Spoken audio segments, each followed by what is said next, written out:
नमस्ते मुलांनो, आज आपण इयत्ता 6वीचं प्रकरण 4 अपूर्णांकांवरील क्रिया बघणार आहोत। तर याचे आपण आता काही प्रश्न उत्तर घेऊया मुलांनो। बघा प्रश्न उत्तर मध्ये पहिला प्रश्न काय आहे मुलांनो? प्रश्न क्रमांक पहिला, 5 सारखे शर्ट शिवण्यासाठी 11 मीटर कापड लागतो। 5 सारखे शर्ट शिवण्यासाठी 11 मीटर कापड लागतो, तर एका शर्टासाठी किती मीटर कापड लागेल? बघा एका शर्टासाठी किती मीटर कापड लागेल हे करायचं आहे। म्हणजे आपण काय करूया, 11 ला 5 ने भागूया, जे उत्तर येईल ते राहील। फक्त हे शाब्दिक उदाहरण असल्यामुळे आपल्याला असं लिहावं लागेल की 5 शर्ट शिवण्यासाठी 11 मीटर लागतो, तर एका शर्टासाठी किती लागेल? तर आपण याचं काय करूया, 11 ला 5 ने, मग 5 एक 5, 5 दुणे 10 येईल मुलांनो, कारण 5 तिरी करू तर 15 येईल आणि 15 ही 11 पेक्षा मोठी संख्या होईल। 5 दुणे 10, 1 मधून 0 गेला 1 राहिला, 1 मधून 1 गेला 0, म्हणजे बाकी इथे किती आली मुलांनो? बाकी 1 भागाकार 2, म्हणजे आपण लिहू 2.1/5, म्हणजे मुलांनो आपलं उत्तर येणार आहे 2.1/5 हे उत्तर येणार आहे। म्हणजे एका शर्टासाठी किती कापड लागेल? 2.1/5 लागेल। आपण यांचं बघूया आता स्पष्टीकरण। बघा एका शर्टासाठी 11/5 मीटर कापड लागेल, म्हणजेच आपण इथे भागला आहे 11 ला 5 ने भागल्यावर बघा 5 दुणे 10 आणि 1 मधून 0 गेला तर 1 राहणार आहे मुलांनो इथे। म्हणजेच आपण याचा आपण लिहितो कसं, पहिले भागाकार लिहितो म्हणून 2 आणि मग नंतर बाकी आणि मग भाजक लिहितो, म्हणजे एका शर्टसाठी 2.1/5 मीटर इतके कापड लागेल। समजलं असेल मुलांना तुम्हाला हा प्रश्न। आता आपण बघूया प्रश्न क्रमांक दुसरा। प्रश्न क्रमांक दुसरा काय आहे बघा मुलांनो? आराधनाने आपल्या परसबागेतील 2/5 भागात बटाट्याची लागवड केली। ठीक आहे, आराधनाने आपल्या परसबागेतील 2/5 भागामध्ये बटाट्याची लागवड केली आणि 1/3 भागात पालेभाज्याची लागवड केली। उरलेल्या भागात वांग्याची लागवड केली आणि उरलेल्या भागामध्ये वांग्याची लागवड केली, तर किती भागात वांग्याची लागवड केली? मुलांना बघा या प्रश्नामध्ये काय दिलेलं आहे आपल्याला? या प्रश्नामध्ये दिलेलं आहे की आराधनाने परसबागेमध्ये 2/5 अशी बटाट्याची लागवड केली आणि 1/3 ही पालेभाजीची लागवड केली, तर उरलेल्या भागामध्ये वांग्याची लागवड किती केली हे आपल्याला काढायचं आहे। तर आपण काय करूया, पहिले बघा आपण पूर्ण परसबागेला आपण 1 समजूया आणि 1 समजल्यावर आता हे जे आहेत बटाट्याची लागवड अधिक आपण पालेभाजीची लागवड यांची बेरीज करूया। याची बेरीज केल्यावर म्हणजे तिरकस गुणाकार 3 दुणे 6 अधिक 5 एक 5 आणि 5 तिरी 15, म्हणजे मुलांनो इथे 6 आणि 5 11, म्हणजे 11/15 असं हे दोघांची बेरीज केल्यावर आपल्याला आलेलं आहे। आता याला आपण काय करूया, जी पूर्ण परसभाग आहे आपण ती 1 समजली आहे, तर 1 मधून आपल्याला 11/15 जे आहे ते आपल्याला मुलांनो काय करावं लागेल, वजा करावं लागेल। बघा वजा केल्यावर इथे तिरकस गुणाकार होणार आहे आणि तिरकस गुणाकारामध्ये बघा 15 एक 15 वजा 11, खाली जे छेदामध्ये 15 जशाचे तसे राहणार आहे, म्हणजे उत्तर किती येईल मुलांनो? 15 मधून 11 गेले तर 4/15, म्हणजे आपलं उत्तर येणार आहे 4/15। बघा यांच्या स्पष्टीकरणामध्ये दिलेलं आहे की 2/5 आपण एक कशाची लागवड केली होती, 2/5 आपण बटाट्याची केली होती आणि 1/3 ही पालक भाजीची केली होती, म्हणून एकूण परसबाग आपण 1 मानलेली आहे आणि ह्या दोघांची बेरीज केलेली आहे। बघा बेरीज करताना इथे तिरकस गुणाकार झालेला आहे मुलांनो।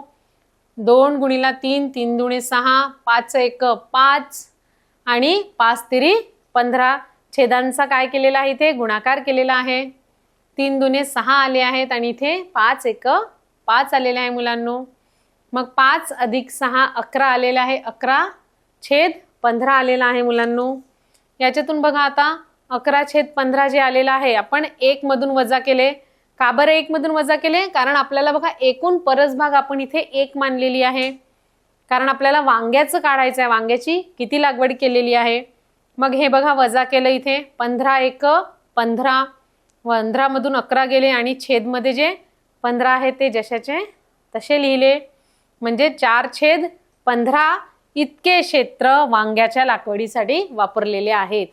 किती आलं मुलांनो? 4/15 हे उत्तर आलेलं आहे आपलं।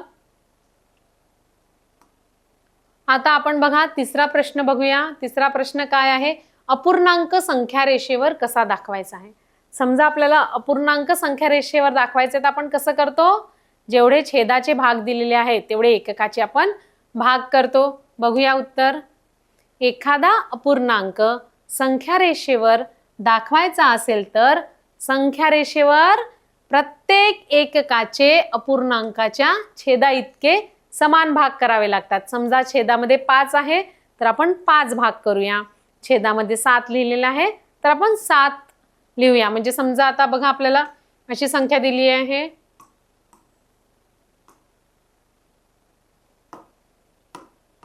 समजा 2/3, 5/3 आणि 8/3 अशा आपल्याला 3 संख्या आहेत आणि ह्या संख्या रेषेवर दाखवायच्या आहेत मुलांनो। तर आपण काय करू? एककाचे किती भाग करू? 3 भाग करूया, कारण छेदनस्थानी 3 आहे। म्हणजेच एखादा अपूर्णांक संख्या रेषेवर दाखवायचा असेल तर संख्या रेषेवर प्रत्येक एककाचे अपूर्णांकाच्या कितके छेदा इतके समान भाग करावे लागतात। इथे छेदामध्ये 3 आहे तर आपण 3 भाग करूया। 5 असते तर 5 भाग केले असते। आता आपण बघूया पुढील प्रश्न। 2 अपूर्णांकाचा गुणाकार कसा करतात? कोणते 2 अपूर्णांक दिलेले आहेत त्याचा गुणाकार कसा करतो मुलांना आपण बघूया। 2 अपूर्णांकाचा गुणाकार करताना अंशाचा गुणाकार अंशस्थानी लिहितो आणि छेदाचा गुणाकार आपण छेदस्थानी लिहितो। जसं इथे सांगितलेलंच आहे मुलांना बघा। 2/5 गुणिला 3/7 केलं तर 3 गुणिला 2 3 दुणे 6 हे आपण अंशस्थानी लिहूया। 5 गुणिला 7 5 7 35 हे छेदस्थानी लिहूया। पुन्हा एकदा बघूया 2 अपूर्णांकाचा गुणाकार कसा करतात। 2 अपूर्णांकाचा गुणाकार करताना अंशाचा गुणाकार अंशस्थानी व छेदाचा गुणाकार छेदस्थानी लिहितात। समोर आता आपण पुढील प्रश्न बघूया। लष्करातील एकक दशक शतक हजार 10,000 किती आहेत हे? एकक दशक शतक हजार 10,000 लक्ष 5,40,000 सैनिकांपैकी 4/9 भाग सैनिक उत्तर सीमेवर रक्षण करीत आहेत। बघूया प्रश्न पुन्हा। लष्करातील 5,40,000 सैनिकांपैकी 4/9 भाग सैनिक उत्तर सीमेवर रक्षण करीत आहेत। म्हणजे किती सैनिक उत्तर सीमेवर कार्यरत आहेत? समजा एवढे सैनिक आहेत आणि ते तेवढे सैनिक सीमेवर उत्तर सीमेवर रक्षण करत आहेत, तर किती सैनिक कार्यरत आहेत हे आपल्याला काढायचं आहे। याच्यामध्ये सुद्धा आपण काय करूया 540,000 गुणिला आपण 4/9 करूया आणि आपलं उत्तर येईल। बघूया आपण इथे उत्तर बघा। गुणिला सैनिकांपैकी 4/9 करायचा आहे म्हणून गुणिला 4/9 केलेला आहे। आता बघा 9च्या भाड्यामध्ये 54 येते। 9 सख 54 म्हणून इथे 9 सख 54 इथे शून्य जेवढे आहेत तेवढे शून्य लावून द्यायचे। म्हणजे 6000. आता काय करूया आपण 6000 गुणिला 4 करूया म्हणजे 6 चौ 24 म्हणजे उत्तर किती आलं मुलांनो 2,40,000. तर आपल्याला सैनिक जे काढायचे होते ते किती आले 2,40,000 एवढे सैनिक उत्तर सीमेवर कार्यरत आहेत. पुन्हा एकदा बघूया 5,40,000 चा 4/9 काढायचा आहे कारण एवढे सैनिक जे आहेत ते आहेत टोटल पण त्याच्यातले 4/9 उत्तर सीमेवर कार्यरत आहेत. तर आपल्याला उत्तर सीमेवरचे काढायचे होते म्हणून गुणिला केलं. इथे बघा 9 1 9 9 सख 54 6 चौ 24 बघा मग आले आपलं 60,000. मग याला गुणाकार केलं तर 6 चौ 24 म्हणजेच जे शेवटचं उत्तर मिळालेलं आहे ते काय 2,40,000 एवढे सैनिक उत्तर सीमेवर कार्यरत आहेत. आता पुढील प्रश्न बघूया 2 अपूर्णांकाचा भागाकार कसा करतात. तर बघा आपण गुणाकार व्यस्त बघितलं गुणाकार कसं करतात आणि भागाकार कसा करतात हे सुद्धा आपण अभ्यासामध्ये पूर्णांकावरील क्रियाचा जेव्हा आपण अभ्यास केला अभ्यासामध्ये सरावामध्ये बघितला आहे. तर कोणत्याही 2 अपूर्णांकाचा समजा भागाकार करायचा आहे तर बघूया आपण कसं करायचं.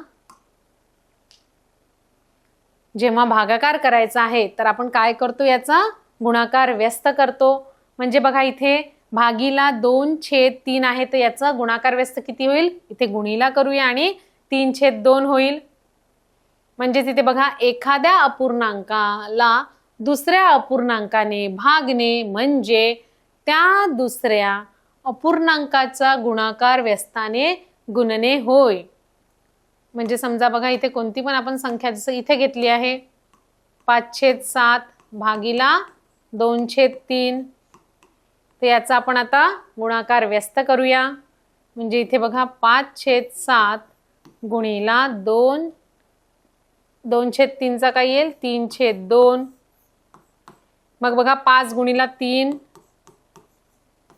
आणि 7 गुणिला 2 येईल. 5 तेरी 15 7 दुने 14 म्हणजे उत्तर किती आलं आपल्याला 15/14. मग बघा 15/14 आलंय तर पुन्हा आपण याला भागूया 14 1 14 इथे 1 येईल.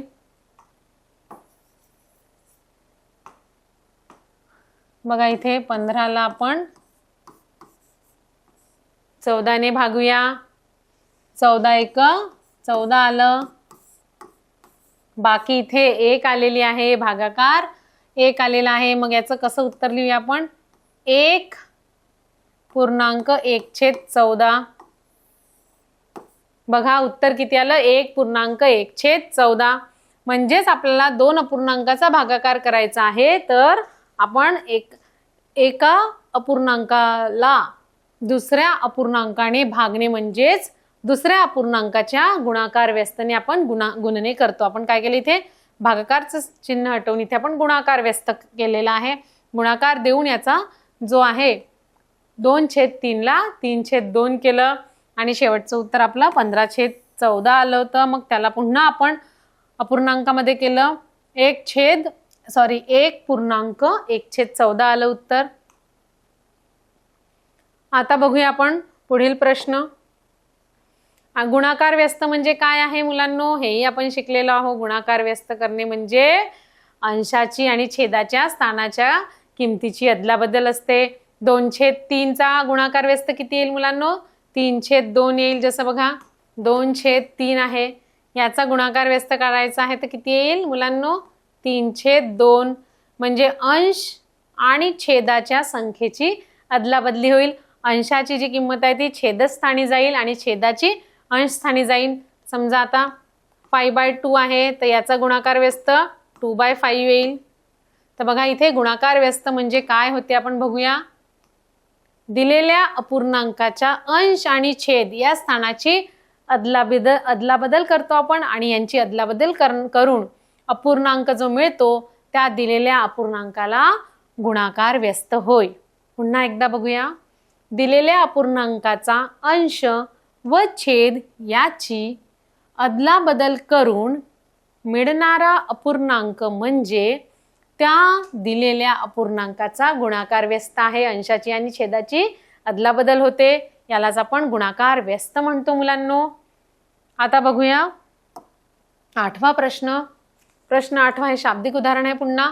अशोकरावांनी आपल्या 21 एकर शेतीचा 2/7 भागात केळीची लागवड केली, तर एकूण केळी लागवडीचे क्षेत्र किती?